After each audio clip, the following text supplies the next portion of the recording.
A desigualdade de gênero é um tema central na sociologia de Anthony Giddens.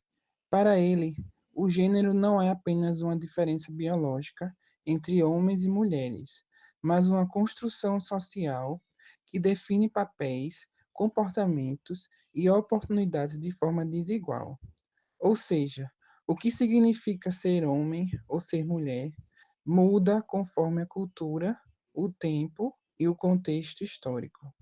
Giddens explica que a sociedade cria expectativas diferentes para cada gênero. Por exemplo, o homem é associado à força, à racionalidade e ao trabalho produtivo, enquanto a mulher é ligada ao cuidado, à emoção e ao espaço doméstico. Essas expectativas acabam moldando nossas oportunidades e posições sociais, o que ele chama de estrutura social do gênero. Segundo o autor, essa estrutura é sustentada por sistemas de poder e dominação, que ele relaciona ao patriarcado. O patriarcado é um sistema em que os homens detêm maior poder político, econômico e simbólico, e isso se reflete em várias áreas da vida, na diferença salarial, na divisão do trabalho doméstico, na representação política e até na forma como a violência de gênero é naturalizada. Giddens também destaca que a desigualdade de gênero não é fixa, ela muda com o tempo, especialmente por causa das transformações sociais e dos movimentos feministas. O autor reconhece a importância do feminismo por ter trazido à tona um debate sobre os direitos das mulheres e sobre a necessidade de igualdade nas relações de gênero. Ele aponta ainda que vivemos um momento de mudança cultural, em que as fronteiras tradicionais entre masculino e feminino estão sendo questionadas. A ampliação do debate sobre sexualidade e identidade de gênero mostra que a sociedade está repensando o que antes era visto como natural. Em resumo, para Anthony Giddens, compreender a desigualdade de gênero é compreender como as relações de poder moldam a vida social. A busca pela igualdade passa por reconhecer que o gênero é uma construção social e que pode e deve ser transformado. Só assim é possível caminhar em direção a uma sociedade mais justa e igualitária para todos.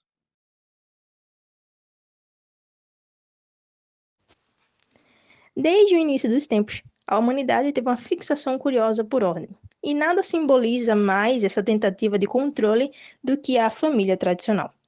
O pequeno império doméstico onde o homem reina, a mulher serve e o amor muitas vezes é só o verniz para essa estrutura de poder.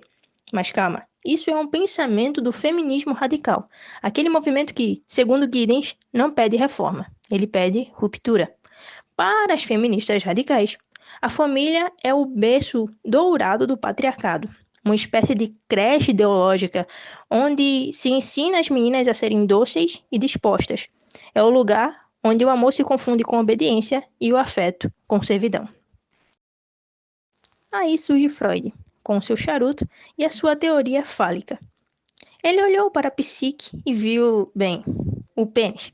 Segundo ele, o desejo feminino nasce da falta ou da ausência simbólica do órgão masculino. Para Freud, a mulher se percebe incompleta e carrega consigo uma inveja ancestral. A ausência é representada como inferioridade. Já que eu tenho que fazer isso, baseada numa visão preconceituosa totalmente real e que eu não concordo, você não deve ser um bom motorista. Cara, eu sou uma mulher! Bom, Freud interpretou o desejo feminino a partir de um ponto de vista tão masculino que acabou confundindo a ausência com inferioridade, como eu já falei. Sua visão limita o desejo feminino ao reflexo masculino, como se a mulher só pode existir enquanto não for homem.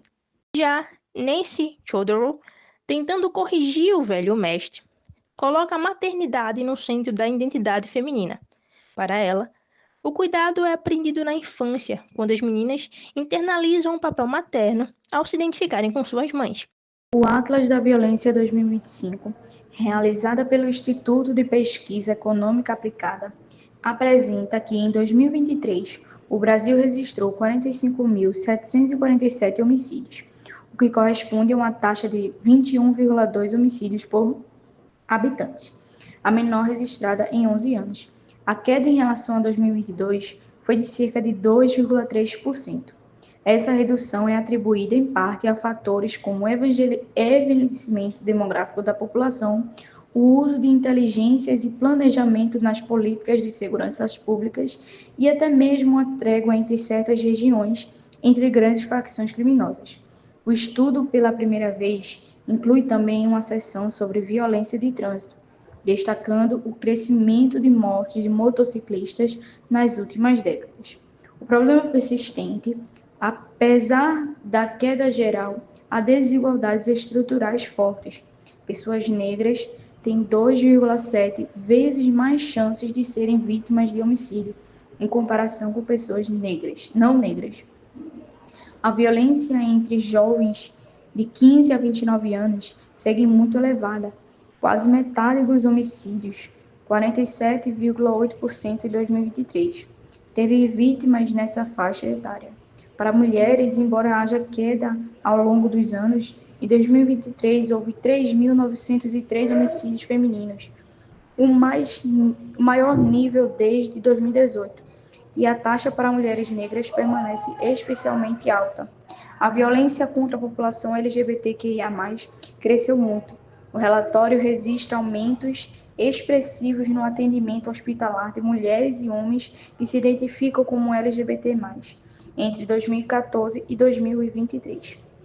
Há também o fenômeno chamado homicídios ocultos, ou mortes violentas por causas externas sem identificação de internacionalidade, acidentes, suicídios ou homicídios, que somaram 51.608 casos entre 2023 e 2021.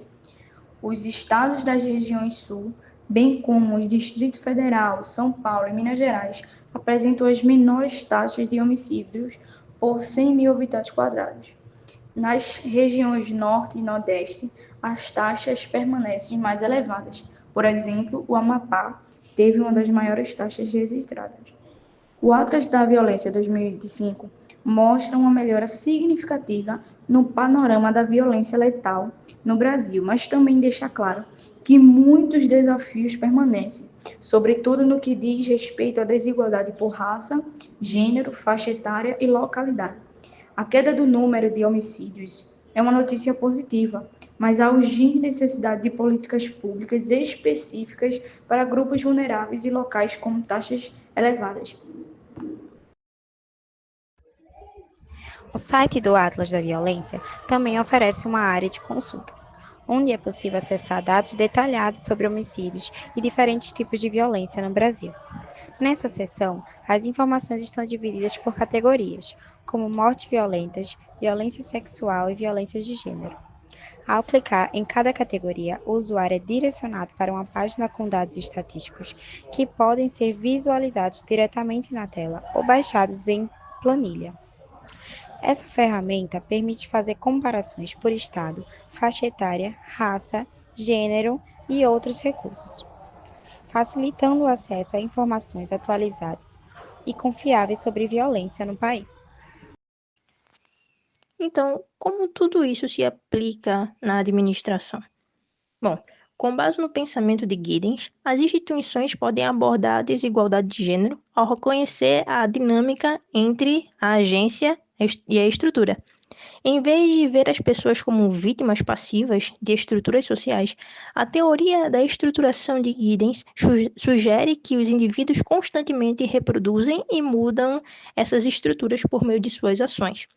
Nas instituições, isso implica que as rotinas, expectativas e regras existentes que perpetuam a desigualdade de gênero podem ser transformadas se os indivíduos agirem de forma diferente e se as novas práticas equitativas forem institucionalizadas. Agora, seguindo no tópico dos conceitos de John Scott, e como aplicá-los dentro da nossa área de atuação, que é a área de administração. Bem, John Scott explica que o gênero é uma construção social que organiza as relações de poder, ou seja, o modo como homens e mulheres são vistos e tratados na sociedade também afeta como o poder é distribuído dentro das instituições e organizações. Em resumo, o gênero é um sistema de significados e práticas que influencia quem tem voz, quem decide e quem é valorizado no ambiente e no sistema organizacional. Quando trazemos isso dentro da prática das organizações, percebemos que o gênero influencia diretamente a estrutura de poder e as oportunidades de forma concreta. Por exemplo, na liderança. Homens ainda ocupam a maioria dos cargos de chefia, enquanto as mulheres são vistas como menos como parte de uma autoridade natural. E a gente vê isso principalmente na comunicação interna, onde comportamentos assertivos em homens são, às vezes, naturalizados e até mais valorizados, enquanto em mulheres, muitas vezes, são vistos como agressivos, controladores, todos o espectro pejorativo. Aplicar a teoria de John Scott nas organizações significa repensar as relações de poder, criar espaços mais igualitários e inclusivos. Algumas ações práticas que se conectam à teoria seriam políticas de equidade de gênero, como igualdade salarial, oportunidade de promoção, licença parental compartilhada, treinamento sobre vieses inconscientes, mostrando como estereótipos de masculinidade e feminilidade podem influenciar certas decisões, não apenas no dia a dia do que se espera, mas sim até decisões importantes, como tomar iniciativa, tudo relacionado a essas energias masculinas e femininas. Também criar ambientes inclusivos, que respeitam as identidades de gênero e orientações sexuais diversas, como o uso de nome social e banheiros inclusivos. E também é importante ter uma revisão de linguagem institucional, removendo, às vezes, do contexto da cultura da empresa, expressões ou normas que reforcem esses papéis de gênero de forma tão engessada. Às vezes, uma mulher pode agir de forma que é vista como masculina e um homem pode agir de forma vista como feminina, mas isso na verdade, não é uma questão biológica em si, é mais, como John Scott fala, é uma questão mais social, estruturada socialmente. Então, em resumo, aplicar os conceitos de John Scott é entender que igualdade de gênero não é, como eu falei agora, uma questão biológica, é mais uma questão moral e de direitos humanos, uma questão de repensar o poder. Quando a empresa ou instituição reconhece que o gênero é uma construção social, ela passa a ver o trabalho, a liderança e a comunicação de forma mais justa, humana e produtiva. E como lhe diria a historiadora, estudar gênero é estudar o poder. E transformar as organizações é, acima de tudo, transformar relações de poder dentro delas.